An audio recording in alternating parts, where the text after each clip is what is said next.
دلوقتي ده روبيك او مكعبات، الناس بتحتار في حلها شوية.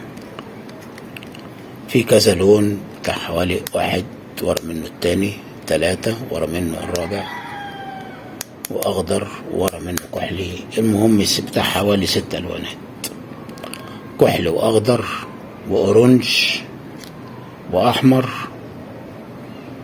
وابيض واصفر. ال6 الوانات دول عايزين نخلي كل لون، يعني كل ده يبقى احمر وده اصفر وده اورنج وده كحلي وده ابيض وده اصفر. عشان نحط 6 الوانات مثبتين لازم نعمل كذا مرحلة.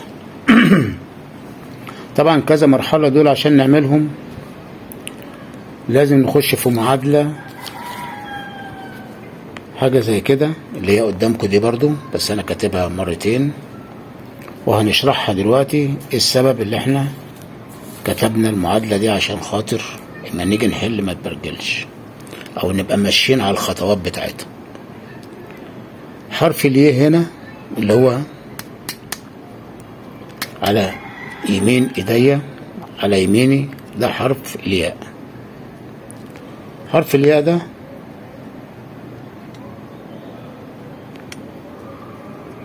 حرف الياء دوت لازم يكون على يميني كده، ياء عقارب الساعة، وكده ياء عكس عقارب الساعة. بعدها لكم مرتين 3 عشان تعرفوا ده عكس عقارب الساعة. طب امامي اللي هو قدامي ده اسمه حرف الالف، عقارب الساعة. طول ما انا ماشي كده اكني بلف صامولة عقارب الساعة. عكس عقارب الساعة مرة مرتين حسب ما سيادتك هتكون كاتبها. طب هنا فوق حاجة اسمها علوي، علوي يعني عالي، حرف العين، يبقى عقارب الساعة نمشيها كده اتجاه ايد الشمال. طبعا انا ماسك ايد اليمين هي اللي بتتحرك وتروح على ايد الشمال، ده اتجاه عقارب الساعة، اكني بربط صامولة. طب عكس عقارب الساعة اكني بفك صامولة، ده اسمه العكس. والامام شرحه بربط، ده امام. وعكس عقارب الساعة اللي هو كني بفك صامولة. متفقين؟ هنيجي هنا قدامنا هنا حرف الياء بربط صامولة باليميني اللي هي عقارب الساعة بنقولها اهي، عكس عقارب الساعة اهي. دي المرحلة الأولى اللي لازم نفهمها عشان نعرف نتحرك. ده سفلي، تكتبه سفلي، تكتبه تحت براحتك. عايز تكتبه حرف الت اكتبه، أنا بكتبه حرف السين على أساس إن هو كلمة سفلي اللي هو تحت القاع بسميه. طيب هو أصول لما أجي ألف كده مثلا عقارب الساعة، بس في بعض ناس بتقوم عاملاها كده تقول لك عكس عقارب الساعة، أو بتقول لك قصدي كده عقارب الساعة، وكده يقول لك عكس عقارب الساعة. براحتك سميها زي ما انت عايز، وانت احفظها بدماغك عشان تبقى عارفها. يعني عايز تعملها كده عقارب الساعة اكتبها براحتك، عايز تكتبها كده عكس عقارب الساعة اكتبها. طب انا هنا في القاع، انا في القاع كده انا بقول مثلا ايه عقارب الساعة. طب لو عملتها كده فوق عقارب الساعة ما لفت ايه، بس هو الفرق عشان تحت عقارب الساعة كاني بلف اهو. بص اهي اهي، بص جايه ازاي اهو اليمين. لكن في ناس تقول عكس عقارب الساعة، وناس لما تيجي تقول عكس عقارب الساعة تقوم جايبها كده اللي انا لما عاوزها. بص اهو كل واحد ممكن يكتبها بطريقته او يفهمها بطريقته، بس عشان احنا ما نتوهش من بعض. واخد بالك في بعض ناس ممكن تخطأ، ممكن انا اخطأ وانا بشرح لك اخطأ في حاجة، بس انت انا بكلمك ده اللي هو تحت ده عايز تكتبها كده عقارب الساعة براحتك، عايز تكتبها كده عكس عقارب الساعة براحتك. بس انا عشان ما انتوش بطاقة انا كتبتها كده هنا بالظبط كده، كتبتها عكس عقارب الساعة، وهنا كتبتها عقارب الساعة. يمكن دي الحاجة الوحيدة اللي ممكن اكون اخطأتها في المعدل اللي انا كاتبها هنا اللي هو هنا. ممكن يعني دي ما تتلفش يمين، تتلف العكس. ده انا بس بديك ايه حاجه كده ملحوظه عشان لو فاتتني يبقى حضرتك تبقى عارف النظام هيبقى ايه.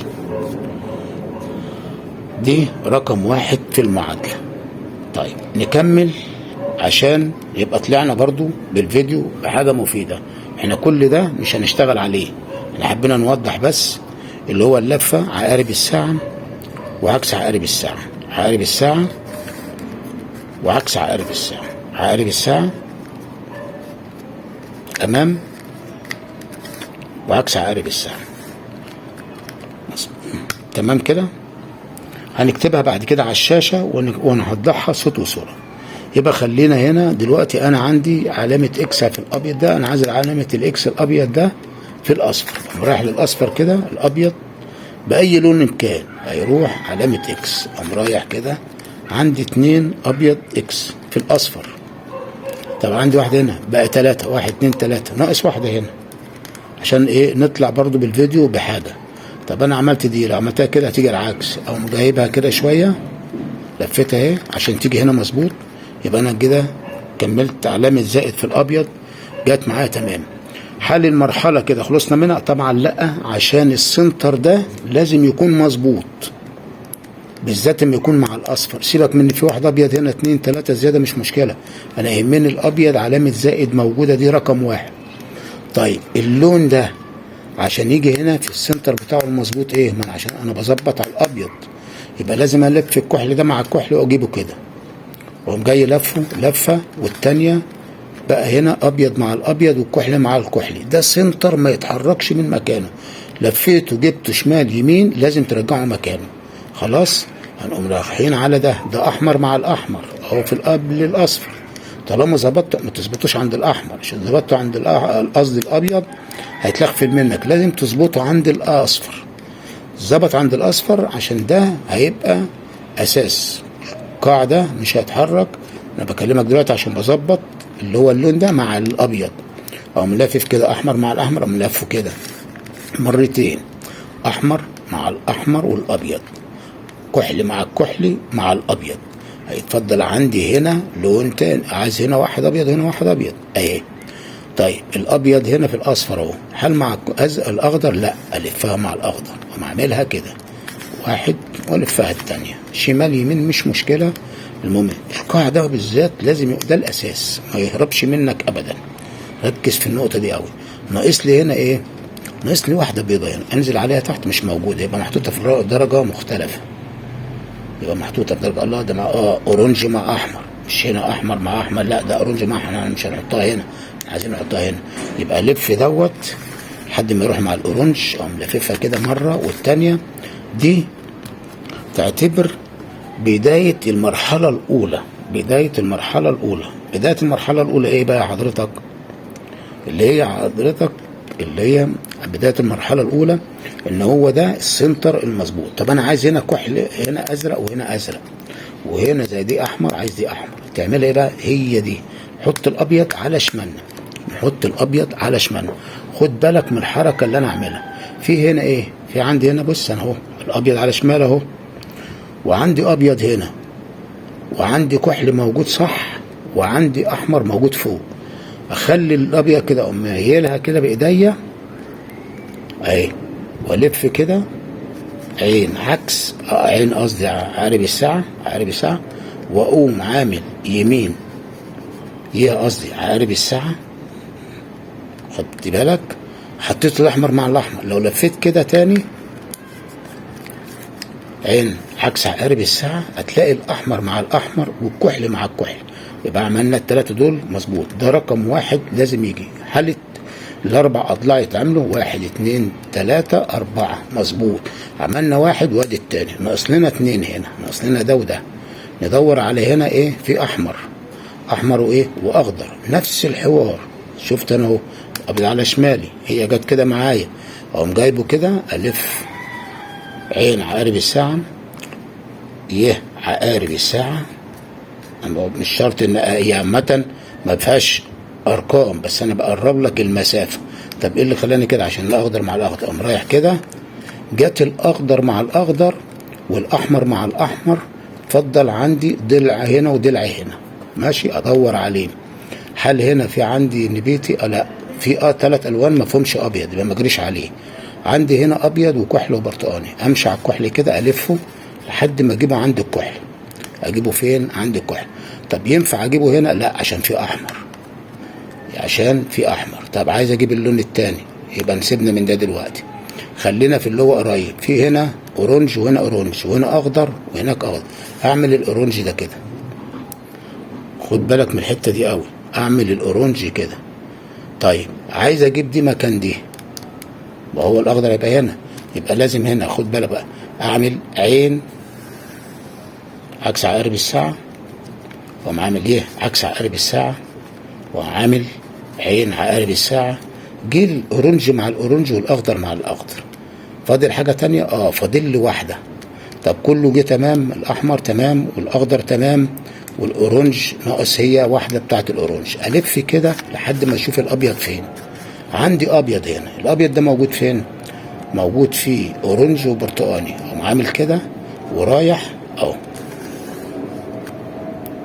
عكس عقارب الساعه، عين عقارب الساعه. احنا صعب في ناس ما تعملهاش، يعني هي موجوده اهي، دول ما اتحركوش مكانهم عشان كده. اقوم عامل ايه؟ طب احنا قلنا عين عقارب الساعه، كي عين عقارب الساعه. اقوم جايبها كده مره، بقت مع الكحلي، ما ينفعش الف كده عشان الكحلي هيجي. اقوم لاففها مره تانية عشان اجيب الابيض قدامي، اجيب الابيض قدامي، واقوم مرجع دي مكانها. اقوم راجع كده تاني، بقى الكحلي قصاد الكحلي. اقوم عامل هنا عين عكس عقارب الساعه، عكس عقارب الساعه، عين عقارب الساعه. اول مرحله دي احنا خلصنا منها، من دماغك بفكرك براحتك انت، زي ما تقول تعيد الحركه دي مره واثنين وثلاثه لحد ما تخلص، وتعمل الحرف ده بالذات، احمر مع الثلاثه اللي فوق، اخضر مع الثلاثه اللي فوق، اورنج مع الثلاثه اللي فوق، كحل مع الثلاثه اللي فوق. ده المرحله الاولى. بعد كده هنعمل الخوارزميات، الحروف ديت زي ما انت هتشوفها، هكتبها لك وهنمشيها واحده واحده، اللي هو حرف الياء والالف وياء، ودي تتحط فين ودي تعمل فين. طبعا هنا هنيجي ندور على الحرف تاني، ايه هي؟ اقوم جاي ماسك ديت. انا الابيض هنا خلاص، الابيض عندي سليم، والمرحله الاولى دي سليمه.